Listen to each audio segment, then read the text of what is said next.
segar, subur, maka muncullah buah. Pengarsa Abah mengatakan di dalam kitab Fadhil Syuhur bahwa buah itu namanya adalah tiflul ma'ani atau bayi maknawi. Buah daripada zikir kita, buah daripada pohon yang telah ditanamkan Syekh Mursyid kepada kita semua, dan kita urus, kita jaga zikirnya, khotamannya, manakibannya, maka pohon itu berbuah. Berbuahnya apa? Menjadi tiflul ma'ani. Saya berdoa kepada Allah senantiasa untuk pemangku hajat, kita semua, perwakil talqin, petugas manakib, dan peserta manakib online diberikan oleh Allah. Melalui wasilah Tuhan Syekh, kebahagiaan dunia akhirat, kesehatan jasmani dan ruhani, hajat yang baik dikabul oleh Allah, dijauhkan dari malapetaka, mara bahaya, diistiqomahkan iman, Islam, dan ihsan, dimudahkan semuanya, segalanya, selamanya, kehidupan dunia dan akhirat. Karamah barokah Syekh Mursyid Abawas Al-Fatihah. A'udzu billahi minasyaitonir rajim. Bismillahirrahmanirrahim. Alhamdulillah rabbil alamin. Ar-Rahmanir Rahim Maliki Yaumiddin. Iyyaka na'budu wa iyyaka nasta'in. Ihdinas siratal mustaqim. Siratal ladzina an'amta 'alaihim ghairil maghdubi 'alaihim waladdallin. Amin.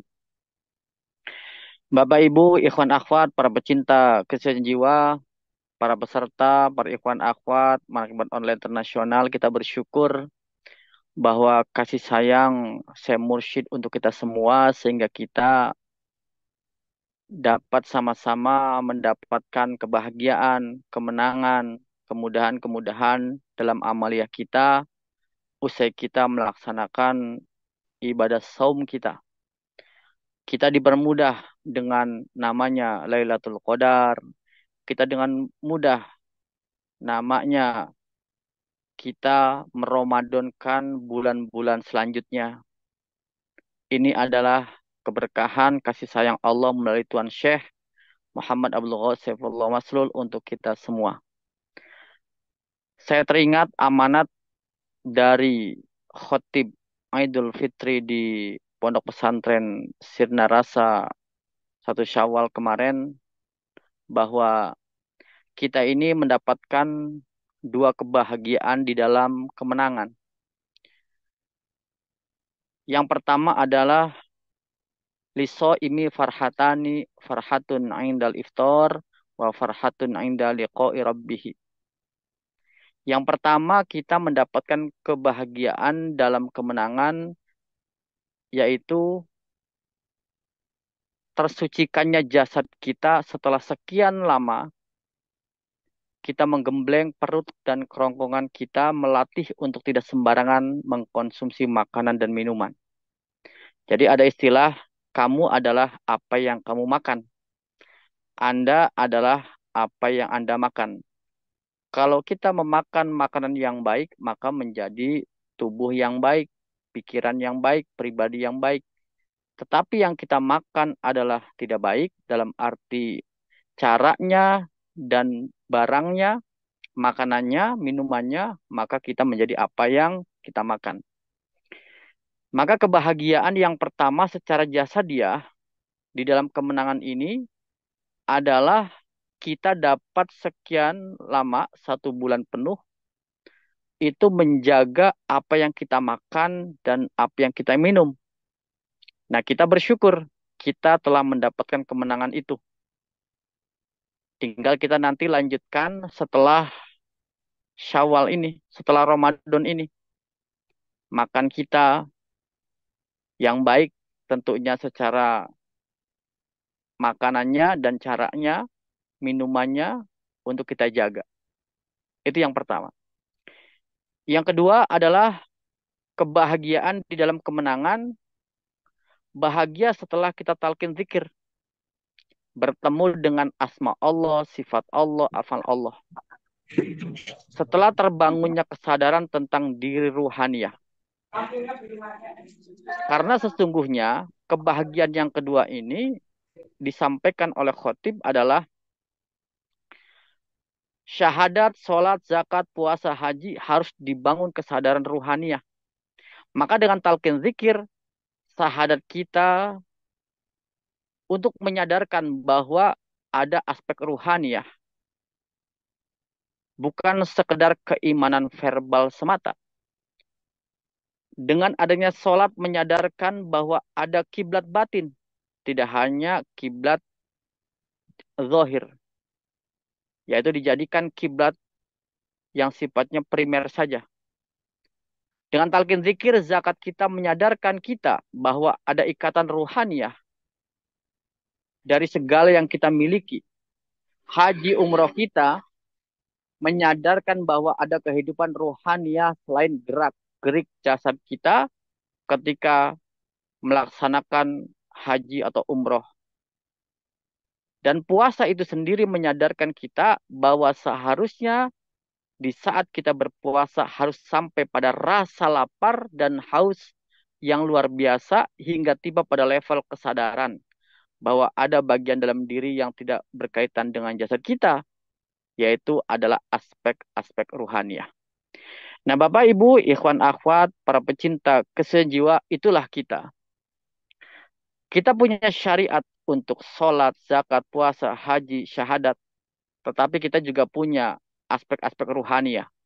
Kiblat ruhaniah, puasa ruhaniah, Lailatul Qadar ruhaniah, Ramadan ruhaniah. Caranya tiada lain adalah tadi.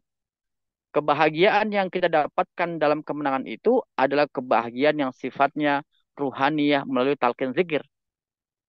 Jadi kalau seandainya orang-orang yang hanya mendapatkan kemenangan yang hanya baru bisa menyelesaikan kebahagiaan selama sebulan penuh hanya aspek jasa dia saja, tidak makan minum atau yang membatalkan puasa, tidak mengikuti hawa nafsu dan keinginan makan minum, tetapi kita ada kebahagiaan yang kedua. Tidak hanya yang pertama jasa dia, tapi aspek-aspek ruhaniah. Dan hebatnya, ini akan bisa kita bawa selanjutnya, yaitu pada Ramadan-Ramadan selanjutnya. Karena disinilah kita penting apa? Penting kita untuk meromadonkan bulan-bulan selanjutnya. Andai kan kita tidak punya talqin zikir, Masya Allah, betapa sedihnya ketika kita ingat bahwa di bulan Ramadan ini, yang kemarin, semua dilipat gandakan, pahalanya, sholatnya, zikirnya, ibadahnya. Tetapi pada bulan-bulan di luar Ramadan tidak dilipat gandakan, betapa sedihnya. Disinilah kasih sayang Syekh Mursyid memberikan kebahagiaan di dalam kemenangan. Kebahagiaan tidak hanya jasa dia, kebahagiaan yang kedua adalah ruhaniyah. Meromadonkan bulan-bulan selanjutnya. Bagaimana caranya? Caranya sudah dijelaskan oleh Syekh Mursyid, jelas ditanamkan kepada kita semua adalah talqin zikir. Kalimat la ilaha illallah, ismu Allah yang ditanamkan di dalam diri kita semua oleh Syekh Mursyid, ini adalah alat. Ini adalah senjata untuk melailatul qadarkan, untuk meromadonkan, untuk mengidul fitrikan, untuk bagaimana kita merasakan kemenangan, kebahagiaan yang sifatnya ruhaniyah. Inilah yang disebut di dalam bulan Syawal ini. Huruf yang pertama, kata Abah dalam kitab Fadhul Syuhur, adalah asyajarah, Syawal. Asyajarah itu artinya pohon. Pohon apa? Pohon tauhid la ilaha illallah. Inilah alat untuk meromadonkan. Jadi kalau seandainya kita selesai Ramadan yang pertama nih, kita masuk Syawal dan bulan-bulan selanjutnya, kita terus lakukan zikirnya. Kalau kita ingin terus mendapatkan Lailatul Qadar, itulah dengan talqin zikir itulah kita mendapatkan malam-malam yang ditentukan. Maka pohon ini mesti kita betul-betul perbaiki. Karena ada pohon yang baik dan ada pohon yang buruk, kata Abah. Merujuk kepada kitab suci Al-Quran. Pohon ini ada yang baik dan ada yang buruk. Pohon yang baik apa? Sebagaimana di dalam Al-Quran, A'udzubillahi minasyaitonirrajim, Bismillahirrahmanirrahim. Alam taro kaifa daraballahu masalan kalimatan thayyibatan kasyajaratin thayyibatin asluha sabitun wa far'uha fis sama. Tidaklah engkau melihat bagaimana Allah memberikan perumpamaan, contoh kalimat yang baik. Jadi kalimat yang baik. Kalimat yang baik itu apa? Seperti apa? Seperti pohon yang baik. Asluha sabitun wa far'uha fis sama. Akarnya menguat ke bumi dan cabangnya menguat ke langit. Nah, inilah disebut pohon yang baik. Pohon yang baik itu adalah pohon la ilaha illallah. Kalimat atau perkataan yang baik adalah kalimat thayyibah, kalimat la ilaha illallah. Yang kedua, kalimat yang tidak baik atau kalimat khabithah, kalimat yang buruk selain kalimat la ilaha illallah. Maka di dalam ayat selanjutnya, wa masalu kalimatin khabithatin kasyajaratin khabithah. Nijatusat min fawqil ardi ma laha min qararin. Perumpamaan kalimat yang buruk, yang tidak baik seperti pohon yang tidak baik. Dia tidak kuat akarnya ke bumi dan juga tidak bagus cabangnya ke atas. Inilah pohon yang tidak baik. Jadi pohon yang baik adalah apa? Pohon yang baik adalah perkataan yang baik adalah kalimat la ilaha illallah. Jadi la ilaha illallah ini ibarat pohon, pohon tauhid. Jadi kita ditanamkan oleh Syekh Mursyid adalah kita mendapatkan pohon yang baik, yang unggul, yang bagus. Tinggal kita lakukan apa? Kita lakukan, kita urus, ditanamkan agar pohonnya berkembang, rindang menjadi buah. Di situ kita semai, kita bersihkan dari hama-hama, kita pupuk, kita siram, kita jagain. Dengan cara apa? Dengan cara yang telah diberikan petunjuk kepada kita. Minimal 165 kita lakukan zikir ini. Kita lakukan zikir ini untuk pohon tauhid kita. Lebih banyak, lebih bagus. Maka berkembang rindang pohon ini. Kemudian kita pupuk, kita semai gitu ya. Dengan apa? Khotamannya, manakibannya, DKM. Zikirnya, khotamannya, manakib. Ini artinya kita sedang menumbuhkan pohon ini menjadi pohon yang baik. Karena kita semua telah ditanamkan oleh Syekh Mursyid adalah pohon yang baik. Karena pohon yang baik ini, bibit yang baik ini, yang unggul ini, karena kata Nabi, kalimat yang paling utama adalah la ilaha illallah. Ini harus ditanamkan. Tidak bisa kita ambil dari sembarang orang. Atau kita nggak usah kita tanamkan. Yang penting saya udah bisa mengucapkan kalimat la ilaha illallah seperti anak kecil. Atau burung beo, sudahlah. Nah, ini nggak bisa. Harus ditanamkan oleh Allah Subhanahu wa taala, harus ditetapkan oleh Allah. Allah yang menetapkan pohon itu kepada hati kita, kepada diri kita. Wa asbatallahu syajarata tauhid fi ardi qalbil murid bi qalamihi ta'ala. Allah menetapkan pohon tauhid itu pada tanah hati seorang murid, yaitu melalui pena kolam Allah.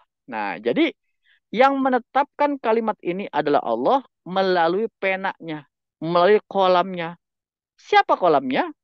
Wahuwa lisanu syekh al-arif billah. Kolam Allah, pena Allah yang menetapkan, yang menuliskan, yang menggoreskan kalimat la ilallah, pohon la ilaha illallah di hati kita semua adalah melalui lisan Syekh Mursyid. Tapi ingat, Syekh Mursyidnya adalah al-arif billah. Mursyid yang arif billah, yang ma'rifat kepada Allah Subhanahu wa taala. Sehingga apa? Kalau sudah sempurna ditanamkan kepada Syekh Mursyid yang ma'rifat Allah, maka nabatan kamilatan, pertumbuhannya sempurna. Nah, jadi kita tidak bisa sembarang mengambil kalimat la ilaha illallah dari sembarang orang, apalagi kita tidak mengambil kalimat la ilaha illallah. Nah, kalimat la ilaha illallah ini adalah tadi untuk mendapatkan kebahagiaan di dalam kemenangan yang kedua, yaitu kebahagiaan yang sifatnya ruhaniyah, aspek-aspek ruhaniyah. Karena kita belajar tasawuf ini adalah untuk mencapai, menjalankan hal-hal yang sifatnya ruhaniyah. Jadi itulah tasawuf lahir, itulah thoriqoh diajarkan kepada kita semua melalui Syekh Mursyid agar kita semua menjadi pribadi-pribadi yang mempunyai pohon yang berkembang, yang berbuah, yang rindang, yang bagus. Nah, ketika pohon itu bertumbuh, besar, kemudian pohon itu rindang, segar, subur, maka muncullah buah. Pengarsa Abah mengatakan di dalam kitab Fadhil Syuhur bahwa buah itu namanya adalah tiflul ma'ani atau bayi maknawi. Buah daripada zikir kita, buah daripada pohon yang telah ditanamkan Syekh Mursyid kepada kita semua, dan kita urus, kita jaga zikirnya, khotamannya, manakibannya, maka pohon itu berbuah. Berbuahnya apa? Menjadi tiflul ma'ani. Namanya tiflul ma'ani adalah bayi. Bayi maknawi. Namanya bayi, gimana ibunya? Maka dikatakan kata Abah, seorang tiflul ma'ani adalah la yuridu illa ma aradallah.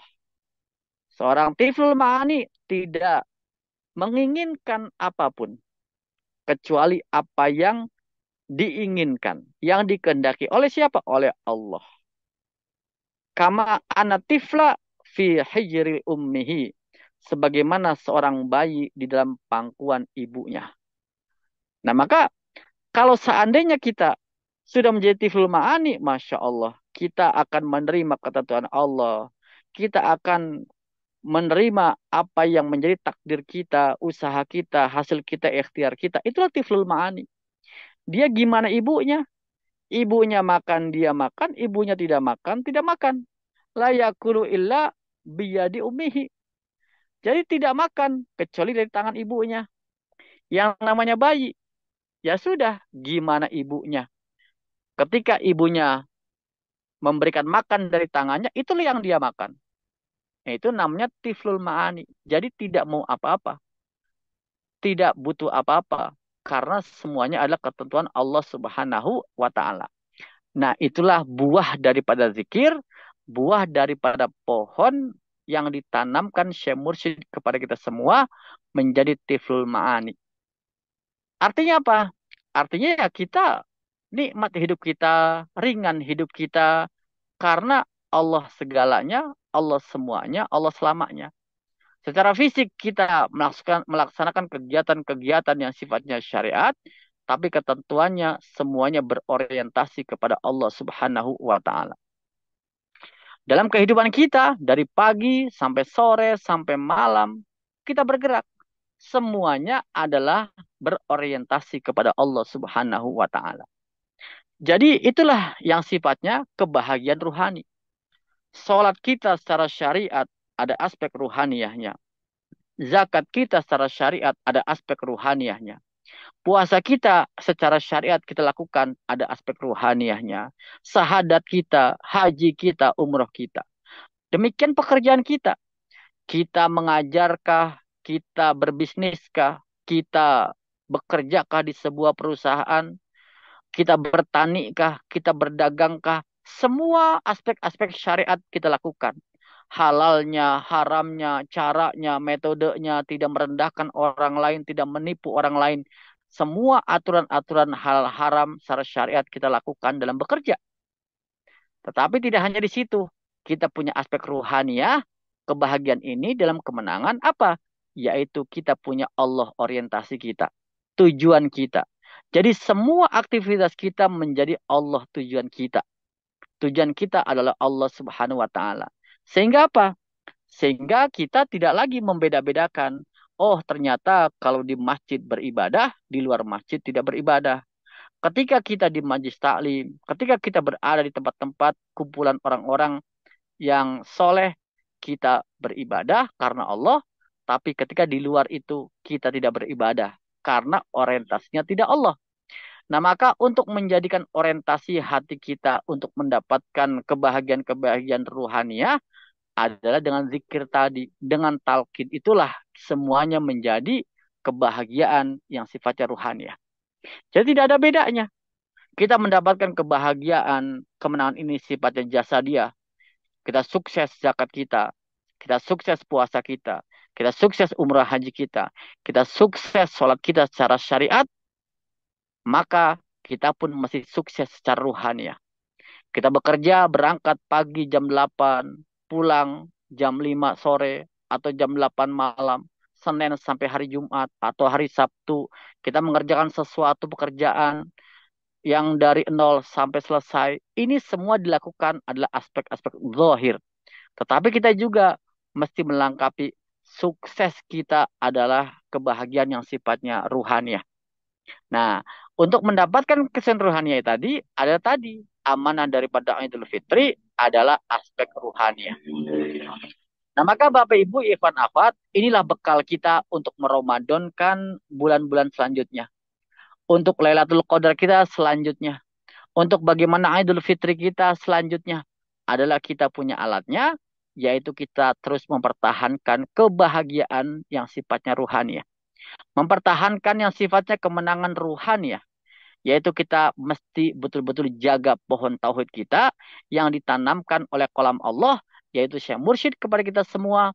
Kita jaga, kita semai, kita beri pupuk, jaga daripada wereng hama, sehingga menjadi pohon yang kuat, yang hebat dan berbuah menjadi tiflul ma'ani. Tiflul ma'ani kalau saya melihat indikatornya ya sangat manusiawi, pribadi yang sabar, pribadi yang ikhlas, pribadi yang betul-betul bahagia keajaiban rahmania. Contohnya siapa? Contohnya ada Syekh Mursyid kita Aba Awas. Beliau tersenyum dalam keadaan apapun. Dipuji tersenyum, direndahkan tersenyum. Ada yang bilang suka kepada Abah, Abah tersenyum. Tidak suka pun tersenyum. Maka tidak berubah. Karena apa? Karena Abah bukan lagi orang yang mengemis cinta, mengemis kehormatan. Tapi tugas Abah adalah bagaimana kejembaran Rahmaniyah menerapkan, menebarkan kasih sayang, menebarkan cinta dan kasih kepada semua orang. Tidak hanya muridnya, tidak hanya orang Islam, tapi rahmatan lil alamin kepada orang yang suka kepada beliau ataupun orang yang tidak suka kepada beliau. Itulah tiflul ma'ani. Karena Abah menjaga pohon tauhid itu yang diberikan Allah melalui Syekh Mursyidnya. Siapa? Yaitu Syekh Ahmad Sahibul Wafat Tajul Arifin. Nah, Bapak Ibu, ikhwan akhwat, para pecinta kesucian jiwa. Itulah amanah yang saya simak ketika saya sholat Idul Fitri di pesantren Sinarasa di pusat, bahwa kita mendapatkan dua kebahagiaan di dalam kemenangan. Ada dua kebahagiaan di dalam kemenangan kita, yaitu kebahagiaan yang sifatnya jasadiah. Kita semua telah selesai, sama-sama meninggalkan makan kita yang tadinya mungkin semrawut, segala kita makan, kita jaga sebulan penuh, dan kita selesai, tinggal kita lanjutkan.